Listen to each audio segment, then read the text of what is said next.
Hello, good morning, and good evening. My name is Occida, and in this episode of Flood Escape 2 Map Making Academy, we're going to be going through all the basic functions of buttons that you'll be using in your maps. This isn't going to include all 5 of the major functions of the buttons, including appearing, fading, falling, sounds, and delays. And we're also going to take a small look at button functions, and we're going to give a demonstration for what all those do, as well as showing you how to set them up. So what I have right here is a little just a test course that I've built. It's nothing too crazy or too fancy. I put it together in just a couple minutes, to be honest. And what it's going to do is it's going to allow us to pretty much just easily demonstrate all the parts of the map that I want to showcase and that I want you guys to learn how to work with. So when you first get the buttons, you're only going to have 3 of them. And let's say, for instance, I have a spot for a button right here and a spot for a button right here. So what Flood Escape 2 does that's actually really cool is you see here in the interactives folder, all the buttons are just 3 little parts inside of a group. So if you want to make a new button, we can hit Control-D, which is to duplicate the part inside of its folder, and we can drag it around to wherever we like. Put it right here. We can go over and rename it, and Flood Escape 2 will automatically count that as a new button. So you don't have to bend over backwards trying to find a way to make a 4th button. You simply have to copy and rename a certain, like a button you had previously. So we're going to slide this up against the wall right here.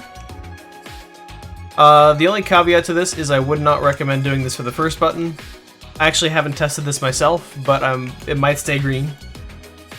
So I'm simply going to take all the yellow buttons. Let's take this button right here.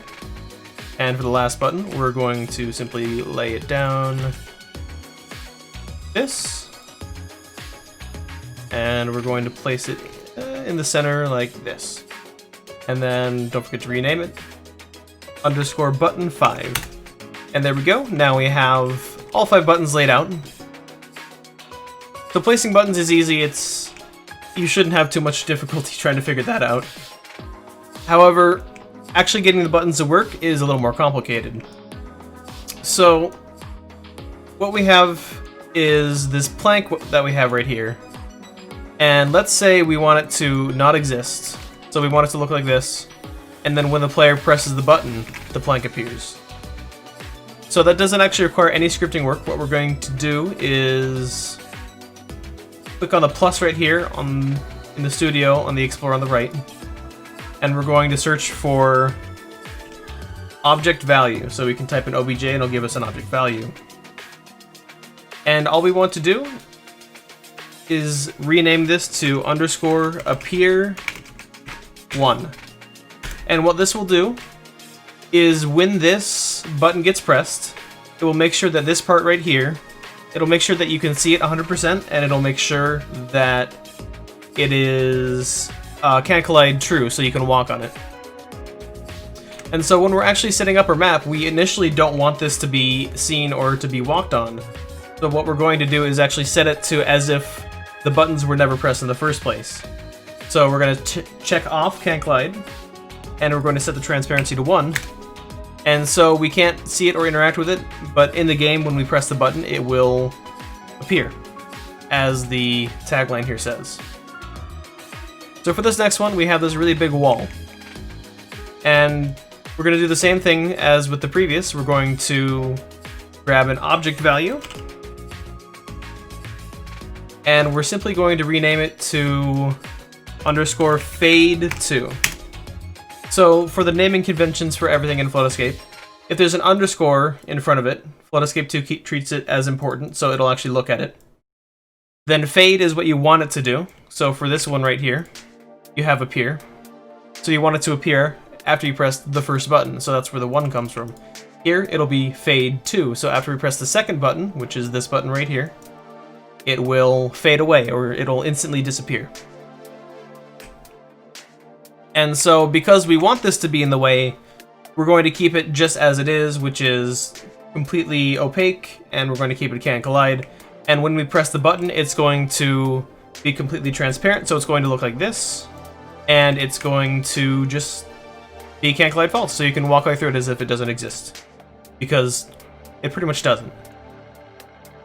Now for the next few actions, we're going to be compiling them all into the third button, right here.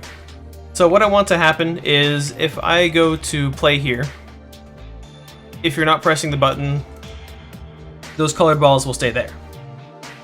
So we're going to load into the game real quick and just double check. Yep. So this is what it's initially going to look like.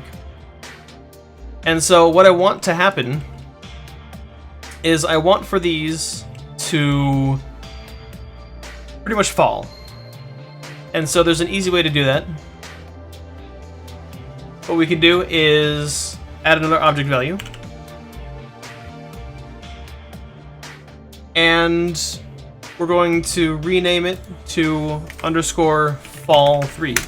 And what this will do is when the button is pressed, the part will act like there's gravity affecting it. So it'll actually fall down and start rolling. And then also what fall does is after 5 seconds, the object will disappear as if it were faded out. So it gives it like 5 seconds to do just whatever it wants, just fall down and roll, and then it'll end up in this hole right here. And then once you're all done with that, it's going to disappear once it's done with that. And so now this is only for, yes, I only put this on the red one. So if you want to put it on all the other ones, a quick way to do that, simply copy it, and then you want to hold the control key, and then click on all the other parts you want to add it to. So I have all the other 5 balls here. I want to get rid of that. And then we're going to paste into selected. Shortcut for this would be Control-Shift-V, and that'll put it inside of all 6 of them. So for all 6 of these colored balls, they will fall once the button is pressed. So we're going to tidy things up in here. And let's say, for example, I want a sound to play when I press the button. So where I want the sound to come from will actually be the button. So what we're going to do is we're actually going to add in a sound in the same way we do the object value. We're going to want to rename this to _sound3. And what this will do is, however this is configured, it's going to play the sound exactly. So I have right here an audio ID for a ta-da sound effect. I searched up ta-da in the catalog, or in the library rather, and we'll put it in there. And just for preview, that's a little quiet, but that's what it sounds like when it'll pretty much play. So I suppose if I want to make it a little bit louder, I could make it volume of 1 instead of half. But say, for example, I don't want the sound to play when the ball first starts falling. I want it to play when it lands in here. So what we can do is actually to any of these values that we want. So we can do this for the fade, we can do it for the fall, we can do it for the appear, and we can do it for the sound. What we can do is click the little plus sign, and now we want to search number value. And then we're going to want to click on this and rename it to _delay. We don't need the button in this case. What we're going to do is add in the number value on the properties tab. It starts with a value of 0. What we want to do is in the number of seconds, we want to add in how long it'll take before the action is taken. So for example, if I put a 4 right here, that means that 4 seconds after I press the button, the sound will play.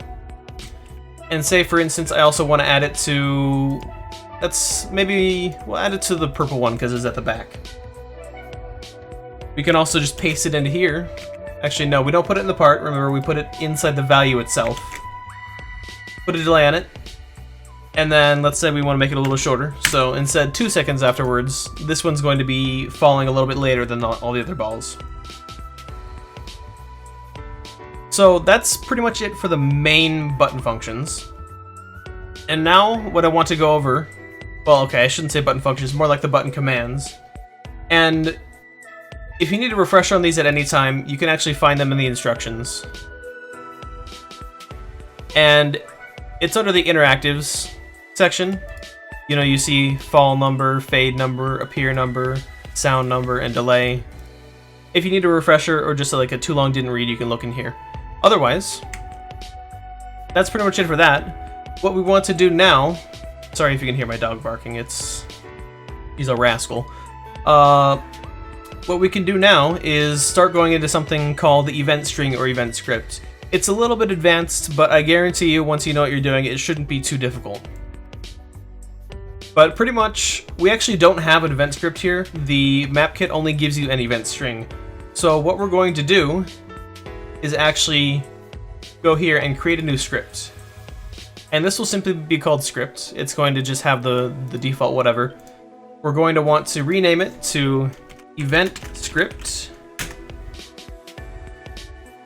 And so this is going to act as our way to control certain objects throughout the timing of the map.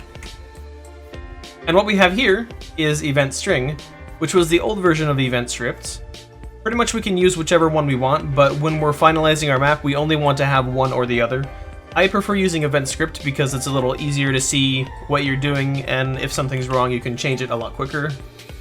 But if you want to take your event string and bring it to EventScript, you want to take the value of event string, copy it, go over to the event script, and then simply paste it in with Control V. And we have just a basic script right here. What this is going to do is pretty much this starts up the scripts, and this line enables button functions, which is what we care about.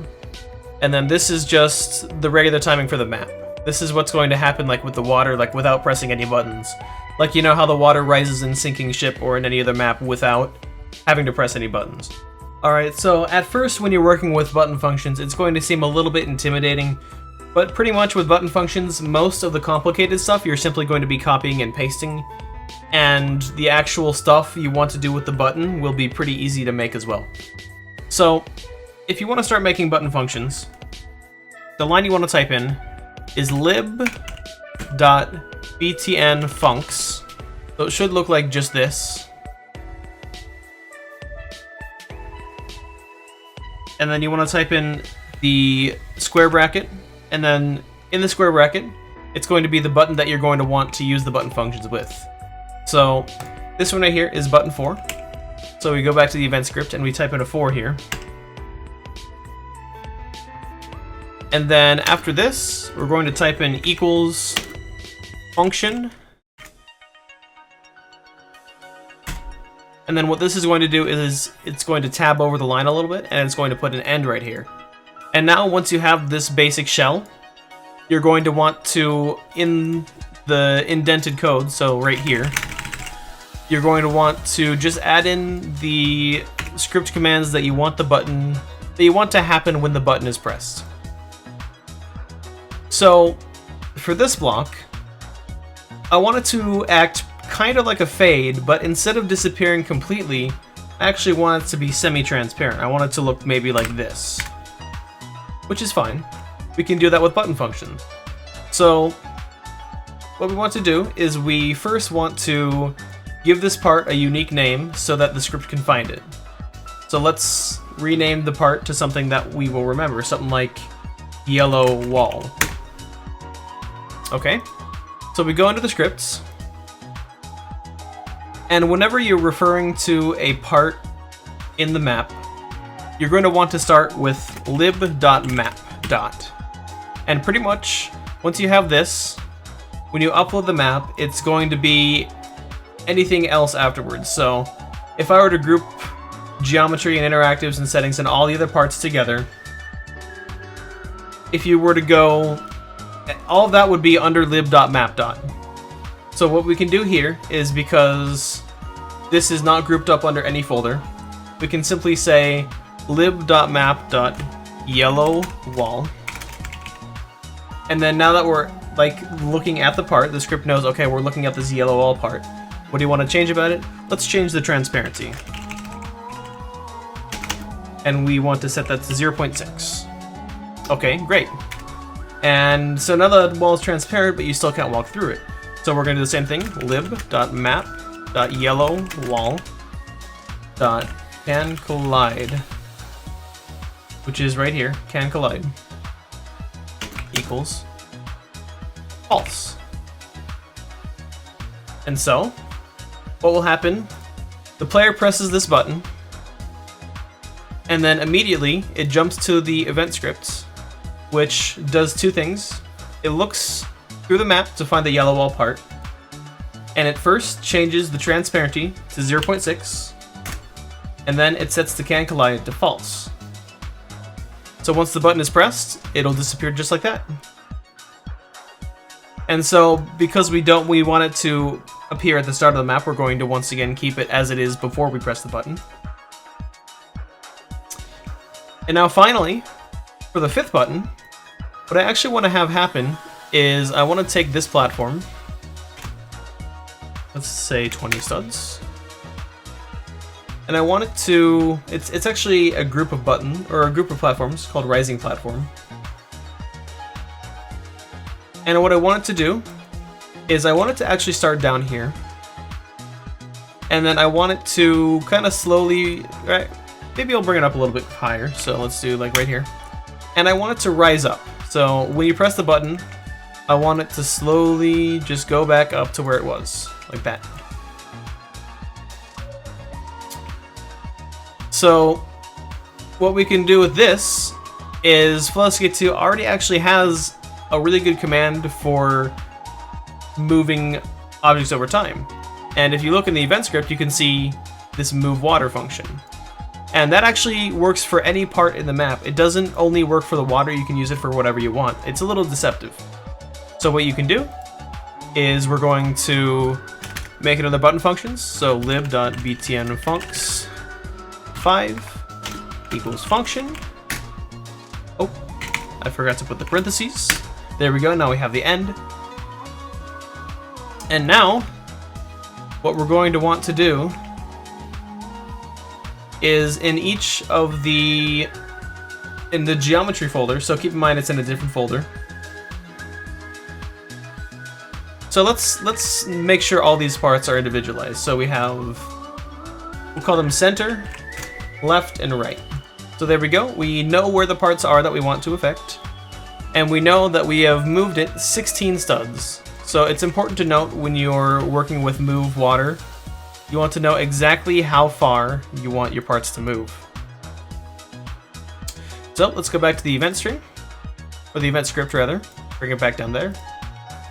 And what we're going to put is lib.map. So now we're inside the map, and we want to go to the geometry folder first, so we'll do geometry. Then we go to Rising Platform. Rising Platform. And then we want to choose our part. So I'm actually going to do... Actually, no, I can wait for that. So let's start with the center platform. So this is where the part actually is. We're actually, for the moveWater function, we actually started a little differently. So we already found the part that we want right here. So instead, we know where the part is. We're going to cut that for now. We do lib.script.moveWater. The first part is where the function, or excuse me, is where the part is that we want to move. So we have that already right there. The second part says vector3.new 0, or just a bunch of numbers pretty much. So what this says is it tells the game, okay, if you look to the XYZ axis is right here on this little cube up here, where exactly do you want to move the part? If I were to go to here and I were to type in vector3.new 10 0 negative 10, what that would do is it would move it 10 studs in the X direction. So you see X is pointing this way, so it would move 10 like this. And then it would move 10 in the negative Z direction. See, there's a negative sign right here. So Z is pointing to the right in this case, but the negative Z is pointing to the left. So it would move like this. Excuse me, like this.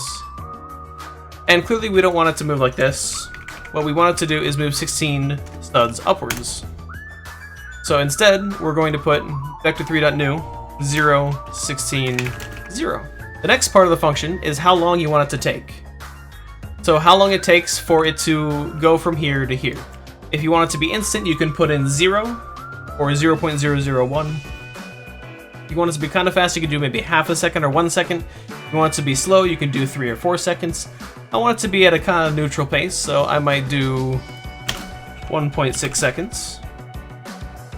And then finally, the last true here, it doesn't matter in this case, but pretty much what it does, instead of going upwards regularly, like say I were to duplicate this part, let's bring it over here, and let's rotate it like this. So if you have a rotated part like this, if you have it set to false, it will go 16 studs in the direction of the upwards green arrow. And if you have it set to true, it will instead treat it as upwards 16 studs globally, so it will instead move like this. And however which way you want it to work is really dependent on what part you're moving and how your map is. It's a case-by-case basis. What I personally like to do is I just like to keep it true because it keeps things not so complicated. So this is the entire moveWater function for just one part. And we can either retype it all, or we can just copy and paste it. For the next one, I'm going to simply copy and paste it, and then we want to actually change the right platform this time, so we will instead replace this with right. And then I'll type it out one more time just to reinforce everything that we've learned. So, for the moveWater function, you need to start with lib.script.moveWater. Go inside the parentheses, and then the moveWater function takes 4 steps. The first step is knowing where your part is. So in this case, I know my part is at lib.map.geometry.risingplatform.left. And then it looks, so when the script hits this line, it looks through the lib, it goes to the map, and then this workspace right here is pretty much your map, everything under this workspace. So then it goes to geometry, then to rising platform, then to left. For the second step, it wants to know where it's going. So we create a vector 3, and inside we say, okay, I want it to move 16 studs upwards, and that's it. Just like that. The third step is, okay, how long do you want this to take? Let's say I want it to take 1.6 seconds because it's a funny number, and it's like 16 but like with a dot in the center. Okay. And finally, do you want it to move upwards for everyone or upwards for itself? Well, we want it to, it doesn't matter in this case, but generally you always want to put true at the end. That's what I like to stick to. And so that might have been a bit of a long-winded explanation, but pretty much once you press the button, it will, over a period of about 1.5 seconds, it will just slowly move up. Okay. And you can jump across to the exit now. This is the exit block. So what we're going to do now is we're actually going to run into FE2 Community Maps, and we're going to take a look at this map just to see what everything looks like in action. So now we're going to be loading into Community Maps, and you might see my cursor's no longer colorful because Roblox decided it wanted to update as I was recording. Very fun. So we're going to load into the map right now. And here we are. So click the first button, and now this plank appears. Very nice. Second button, the one where we want this to disappear, now it's gone. Third button's a little bit more complicated. We're going to have all of these balls roll along the ramp and fall into here. The purple one's going to happen a little bit later than the other ones, and then after a little while it's going to give us a ta-da sound effect.